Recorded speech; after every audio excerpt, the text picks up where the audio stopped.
Bem-vindo ao Bíblia Comentada. De segunda a sexta, capítulos comentados da Santa Palavra. Aos sábados, mensagens que aquecem o coração e aos domingos, a poesia dos Salmos. Porque ouvir é bom, mas entender é essencial. Estamos nas principais plataformas de streaming. Inscreva-se e aprofunde-se na Palavra de Deus. Deus abençoe sua vida.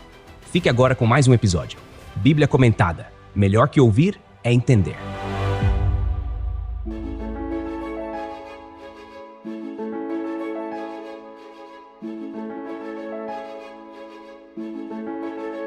Certa vez, Pedro se aproximou de Jesus e, com aquela inquietação sincera que transparecia em seu jeito de ser, fez uma pergunta que acredito muitos de nós já nos fizemos. Ele perguntou: Senhor, até quantas vezes o meu irmão pecará contra mim, que eu lhe perdoe? Até 7 vezes? Mateus capítulo 18, versículo 21. É interessante notar que, para Pedro, o número 7 parecia uma proposta generosa. Ele provavelmente pensou que estava indo além do esperado, quem sabe tentando mostrar sua disposição de seguir o Mestre de maneira exemplar. No entanto, Jesus responde com uma profundidade que desconcerta e transforma. Ele disse: Não lhe digo que até 7 vezes, mas até 70 vezes 7. Mateus capítulo 18, versículo 22. Repare que Jesus não estava apenas multiplicando números, ele estava ensinando uma nova forma de pensar. No mundo judaico, o número 7 é carregado de significado. Representa completude, perfeição divina. E ao dizer 70 vezes 7, Jesus não estava sugerindo que anotássemos em um caderninho até chegarmos a 490 perdões. Não, ele estava falando sobre um perdão sem limites, uma disposição de perdoar que reflita a graça de Deus. Para explicar essa ideia de forma ainda mais clara, Jesus contou uma parábola. Ele disse que o reino dos céus é semelhante a um rei que resolveu ajustar contas com os seus servos. Mateus capítulo 18, versículo 23. Imagine a cena. Um rei, figura de autoridade máxima, chamando um por um dos seus servos para que acertassem suas dívidas. Entre esses servos, havia um que devia 10.000 talentos. 10.000 talentos.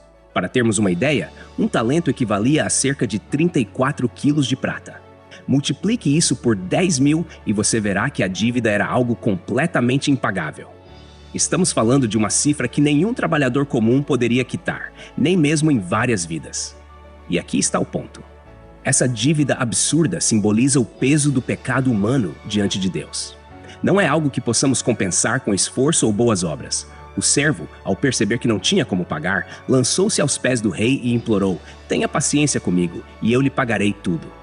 Mateus capítulo 18, versículo 26. É quase irônico, não é? Ele promete algo impossível. Mas veja o coração do rei. Movido por compaixão, ele não apenas concede o tempo pedido, mas perdoa toda a dívida. Imagine o alívio daquele servo. Ele saiu dali livre, sem o peso de uma dívida esmagadora.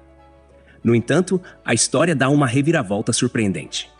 Esse mesmo servo encontra outro que lhe devia 100 denários. Para comparar, 1 denário era o pagamento diário de um trabalhador comum. 100 denários equivalem a cerca de 3 meses de trabalho. Uma quantia significativa, mas nem de longe comparável aos 10.000 talentos que ele acabara de ter perdoados. O que ele faz? Agarra o colega pelo pescoço e exige o pagamento. É de cortar o coração. Aquele que acabara de receber um perdão imensurável agora se mostra incapaz de perdoar uma dívida tão pequena. O outro servo, assim como ele fizera antes, suplica: Tenha paciência comigo, e eu lhe pagarei. Mateus capítulo 18, versículo 29.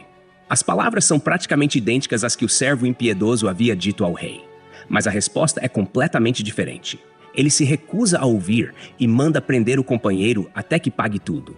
É aqui que começamos a sentir o peso da hipocrisia e da falta de misericórdia. Como alguém que recebeu tamanha graça pode ser tão insensível? Repare como essa história reflete nossas próprias atitudes. Muitas vezes somos rápidos em clamar pela misericórdia de Deus, mas lentos em estender essa mesma graça aos outros. Queremos que Deus nos perdoe as ofensas gigantescas, mas guardamos mágoas por coisas que, à luz da eternidade, são pequenas. O desenrolar da parábola se torna ainda mais intenso. Os companheiros daquele servo, ao presenciarem sua atitude cruel e desumana, ficaram profundamente entristecidos. Afinal, eles sabiam do perdão que ele havia recebido do rei.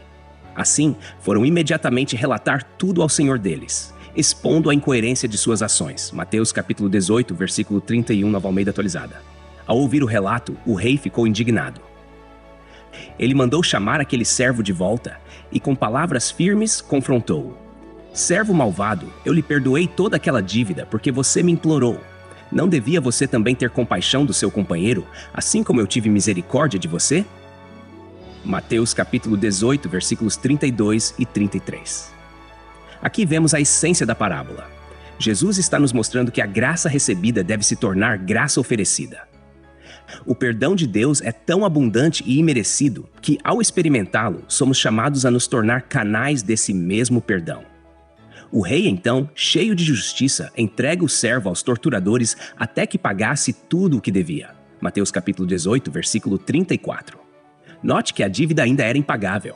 Isso sugere que aquele servo enfrentaria tormento contínuo, pois não havia como satisfazer a justiça do rei. É uma figura poderosa da separação e do sofrimento que acompanham aqueles que, mesmo recebendo a graça de Deus, recusam-se a viver segundo os valores do seu reino. Jesus encerra a parábola com uma advertência que ressoa como um eco poderoso para todos os seus ouvintes. Assim também o meu Pai Celestial lhes fará, se cada um de vocês não perdoar de coração ao seu irmão. Mateus capítulo 18, versículo 35. Aqui está o cerne da lição. O perdão não é uma opção no reino de Deus. É uma exigência. Não porque podemos merecê-lo, mas porque fomos primeiramente perdoados. Quando olhamos para a parábola à luz do Evangelho, percebemos que o rei representa o próprio Deus. A dívida impagável é o reflexo do nosso pecado, um fardo que nenhum de nós poderia carregar ou quitar por conta própria. O perdão do rei é uma ilustração perfeita da graça salvadora de Deus, que por meio de Cristo nos oferece um cancelamento completo da nossa dívida.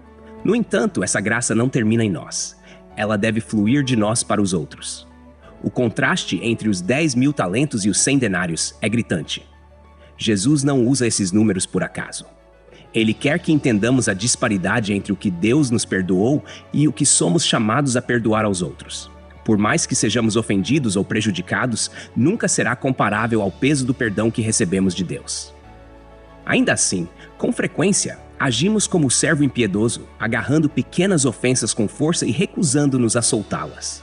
E aqui entra uma aplicação prática para as nossas vidas. Como está o nosso coração em relação ao perdão?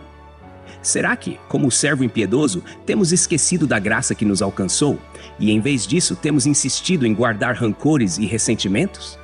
Talvez estejamos vivendo como prisioneiros de uma falta de perdão, não percebendo que, ao não liberar perdão, estamos, na verdade, nos colocando sob um jugo que nos sufoca. Jesus, ao contar esta parábola, nos ensina que o perdão verdadeiro é de coração. Não é apenas uma palavra proferida ou um ato mecânico, é uma postura do espírito. Então, ao refletirmos sobre essa parábola, que possamos nos lembrar de que fomos alcançados por uma graça incomparável. O Rei do Universo olhou para nossa dívida impagável e, movido por compaixão, enviou seu Filho para pagá-la em nosso lugar. Como podemos então recusar a graça a quem nos ofende? Que o Espírito Santo trabalhe em nossos corações, arrancando toda a raiz de amargura e nos capacitando a perdoar como Deus nos perdoou. A mensagem de Jesus aqui não é apenas uma chamada ao perdão, mas um convite à liberdade. Ao perdoarmos, nos libertamos do peso do ressentimento e nos alinhamos com o caráter de Deus, que é rico em misericórdia e tardio em irar-se. Que possamos viver como filhos do reino, refletindo a graça que nos alcançou para todos ao nosso redor. Texto e produção Douglas Vieira. Trilha sonora por Fitty Sounds, faixa Building Dreams. Música por www.fittysounds.com. Voz por ChatGPT 4.0, tipo Ember. Bibliografia. Comentários expositivos Hernandes Dias Lopes, editora Agnos. Comentário bíblico Matthew Henry, editora CPAD, Antigo e Novo Testamento, interpretado versículo por versículo. Agni Champlin, editora Agnos. Charles Spurgeon, Os Tesouros de Davi, editora CPAD.